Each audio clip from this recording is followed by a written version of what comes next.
Hey, what is up all you awesome and creative people? Today I'm going to show you the easiest Bob Ross landscape you can do, and I'm even going to take you on a different journey because we're going to do it on a black canvas. That's right, I'm going to show you how to paint your very first black canvas landscape painting. Let's go. Back by popular demand is me teaching you how to do a very simple and easy landscape painting in the wet style. And guess what? We're gonna do it on a black canvas. I'm teaching you your very first black canvas landscape. You're gonna love this. Now, before we begin, if you need to know what colors, brushes, mediums, or any of the tools that I'm using to produce this painting here, make sure you check out the video description down below that goes over all of that so you know how to set up for this painting. By the way, if you click on any of those links, it really helps support my channel, so thank you very much for help supporting me. Now, let's dive into this painting, but I'm gonna push the camera in because we are doing this on a smaller canvas, 11 by 14, so this way you can see all of the details. I know you're not gonna see a lot of my pretty face and awesome hair. Hey, but that's okay. I wanna teach you a creative journey, so let's push in. We already added our liquid clear on our canvas, but you can also use linseed oil if you want. Make sure you wipe off the excess oil with a shop towel and then give it a once over with a 2-inch brush so everything is nice and even. We're gonna start with a nice clean 1-inch brush and we're gonna go into a little bit of permanent red. And I'm just going to use the corner of my brush. And we're gonna just go to the center of the canvas and a little over to the right and start doing some cross strokes here and kind of working ourselves out in a circular motion. Now, you're not gonna see much of anything on here because these are all dark and transparent colors that are on top of a black canvas. So we're just putting down a little bit of toned color, which will pull forward with some colors on top of it here momentarily. Now let's go into our purple color. Same dirty brush here. We're gonna go around the red that we just did and work ourselves out even more. Just doing cross strokes here. Reload the brush if you need to. And keep working yourself out. From here, we're gonna go into our Phthalo Blue, and yeah, it's still the same dirty brush. And yeah, I'm still using the corner. Just get a nice even distribution across that brush here. And we're gonna start working in towards that circle since blue is the strongest color here. We're gonna start working into where that purple would be. And just follow that outside line and just fill up the rest of your canvas with this blue here. Now blue's strong, so you can use this sparingly. We don't wanna overtake our purple and we definitely don't wanna overtake our red. Now with a clean 2-inch brush, we can work from our red blend out to our purple, out to our blue in that order. So that way we don't destroy the colors that we just put down, okay? With a clean 1-inch brush, take the corner and we're gonna grab a little bit of titanium white. Now you wanna start out very light on our brush here because we can always add more paint. And we're gonna start to bring all of these colors forward, okay? Go back to our red spot here and we're gonna take the edge of our brush and we're very lightly going to do some cross strokes. And as you can see, we're bringing that color forward. And all we're gonna do is just work our way out kind of in a spiral, but don't eliminate all the black. You wanna give some gaps because that's gonna give some depth to your painting. And we're only thinking about where our sky is. So just follow in this manner right here. And then as we go up, your paint's gonna get lighter because our light source is getting further away. But you're gonna see all these beautiful colors come into play. If you wanna have a brighter light source here, just add a little bit more titanium white and just push a little harder so that way it gets a little more of that white color on there. Make sure you have a clean brush, but it's okay to leave it dirty because a little bit of the purple and blue will mix in here, adding to some fun colors. And then simply just keep working yourself out like we've done before, but don't overdo it like we said. Now I'll take a clean 2-inch brush and we're really going to start to blend this in. And I'm gonna use all of the bristles here and start to make everything be velvety smooth. Again, work from your red to your purple to your blue. There we go. Now very gingerly, just go across it to work out any brush strokes. Very light touch. Now you have a choice here. If you like all this movement and action, which looks a little eerie, which could be perfect for you, leave your painting as is. But if you want this to be more of a calm sky, all you really have to do is just work in the blending even more. Just put a little more pressure and just sit here and start blending and things will become velvety smooth. But it's really up to you on how much you want to work it. So each person can have their own individual painting. Just depends on how much you want to keep it blended. Now with our 2-inch brush, we're gonna work into our Sap Green and just get the corner of our brush with a nice even application. And we're gonna start putting in some rolling hills here from right to left. When you pull down your paint, what you wanna do is pull it down nice and even, tap your brush so it gets a good even application, and then tap in upward so you create a nice ridge, which is gonna give you a lot of paint at the end of the corners and tips of your paintbrush. Now our rolling hills are gonna go from right to left, and they're gonna cascade down at an angle. So have fun with it here. I envision a little bit of water kind of going this way. I'm just making it up as I go, so let's make it up and go together. So my first rolling hill is gonna be right here and coming across and going off of the landscape. And all I'm doing is just tapping and working this upper edge here to be here. Now it's very, very hard to see because it's dark green, or technically sap green, here on a black canvas, but you'll see as we start to add highlights here. And all we want to do is tap down and in, but make sure we keep that strong upper edge. Now remember, this is in the distance, so keep it nice and thin, and we're going to keep adding thicker ones in front of it. When you become more comfortable with what you want to paint, you'll add one hill and then add the water and land, and then next hill, water and land, next hill, water and land. But since we're doing this nice and easy, we're going to do this in a few steps. So we're going to put our next rolling hill right in here. And it's okay to leave space of these colors in between the hills. That's gonna add a little bit of depth. Let's do one more hill going over and across right here. This guy's a little shorter, but a little stronger as he comes up. And you can probably start to see the green right over in here now. Just add a little bit of blue up in here to make it darker and silhouette across this night sky.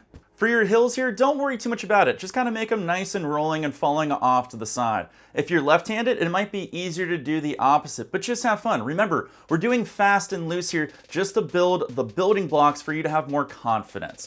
Once you got a couple of hills in here, we're gonna take a 1-inch brush and just add a little bit of titanium white that's been pushed up against my palette to get it a very nice coat. I also put a tiny bit of purple in here just to knock it down, because remember, this is in the background, and all we're gonna do is follow the upper edge and really start to pull these hillsides forward. And we're gonna start to shape it. Now remember, our light source is over here, so my strongest highlights have to come from the right side and then fall off to the left. So let's just start adding a little bit in here.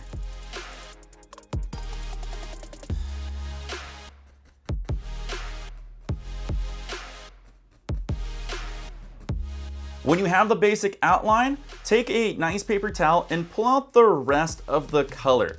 If there's parts that you don't like, we can start to tap it in to be velvet smooth so it kind of falls down into the green of our hills. And that's how you start to shape, but don't eliminate all the hard spots. Let me show you a few spots on what I'm going to do. So I'm just gonna take the corner of my brush and just very lightly tap out parts that I want to fade into the background. This is gonna help create the illusion of depth and give my painting a little more perspective. Remember, things in the background aren't as sharp as they are in the foreground.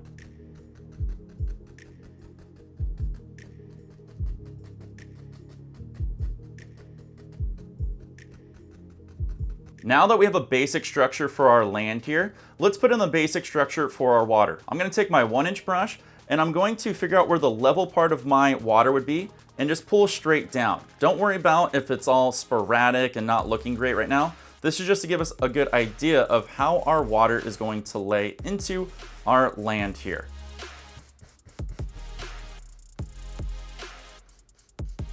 With a nice even coating of titanium white and purple on our brush, we can now start to push in and pull down to create our water reflections of our sky. Remember, this is mid-ground, so it's gonna be more detailed than our back. So let's start here and work our way back, all right? So I'm just gonna literally push and pull, push and pull. And I'm just gonna repeat that along my water's edge, and that's it.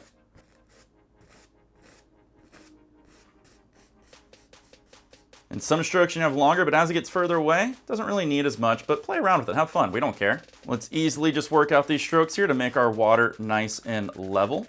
Very light touch, keep it nice and even and straight. Now with a mixture of blue and green on our brush, let's put in one giant hill to finish it off to really kind of give a strong perspective. And I'm just gonna come right in front of this guy right here and kind of just throw him down and in. Remember, this is just all fast and loose. We're just working on basic structure to get you confident for your next few paintings coming up here. As you can see, I'm just working really fast and not even putting too much detail or attention to what I'm doing.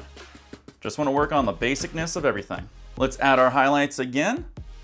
Just nice, lightly tap them in. Now it's got more detail here, so we can start to add a few bumps and a few hills up in here, just to see how we want everything to kind of go with our land.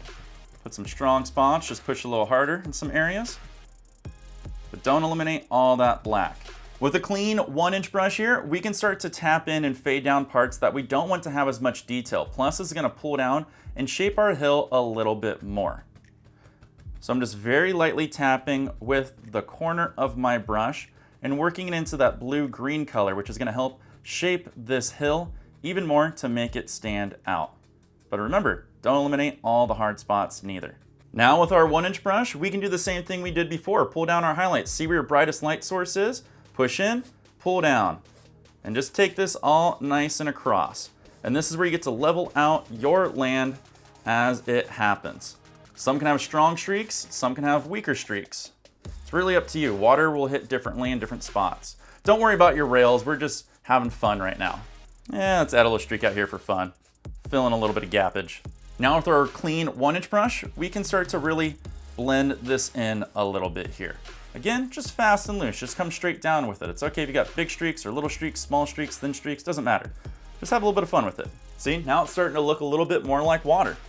Now let's even out our landscape by just going straight across. Make sure you go straight across your land as well, because this is gonna help even out a lot of things. Now, if there's parts that you don't like in your hills or anything like that, or you wanna add a little more detail, one of the easiest things you can do is just take a fan brush, and if you just want to add a little more detail, or if you missed it, or shape your mountains even more, just tap things in with like a fan brush. Adding a little bit of liquid white will help out a ton too, but have fun and tap in what you want, but don't destroy all the work that you just created. In addition, if there's parts you don't like or feel like they're not flowing, you can also tap those down and in with a fan brush to really make it velvety smooth, so they look like they have a little less detail, or you can reshape your mountain. Again, just play around with it. This is building blocks, remember? I'm just trying to build a little bit of confidence before we move on to some really advanced paintings down the line. All right, now let's have a little bit of fun. With a palette knife with some paint on top, let's start scratching in some water lines and giving our painting a little more depth here. Just follow the lay of your land and scratch back and forth and in and pull down on the paint so it creates nice little water lines. If you have a hard time, you can also flip the knife up and over. This will give you a stronger shore break effect, okay? Let's just keep following our water all the way around. Some water break over here on the side. If you need to get in these small little ridges here, just use the smaller part of the blade. This will help shape your land like we said before. Now, if you have any part of your land that's kind of slanted or slopey like I have right here, this is where the palette knife really fix it. So just go in here and just keep your palette knife straight because it's easier to see, and just add some strong water lines and then just break them up to add some ridges. So that way it'll straighten out your land, and then you can have it look like the water is just really breaking right there. Something nice and easy to do.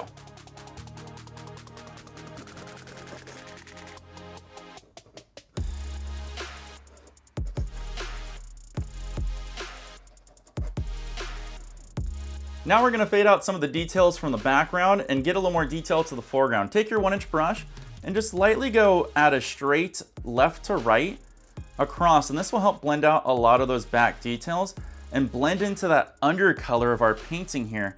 That's gonna pull a lot of those beautiful effects forward. You can go left to right or right to left.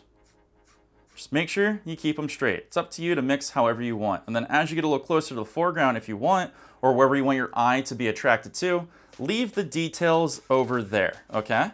So I'm just gonna fade a little bit of this out over here because this is a little messy, but that's fine. And then maybe just a little bit over here I'm gonna wipe out, and I kinda want my attraction to be over here, and that's it.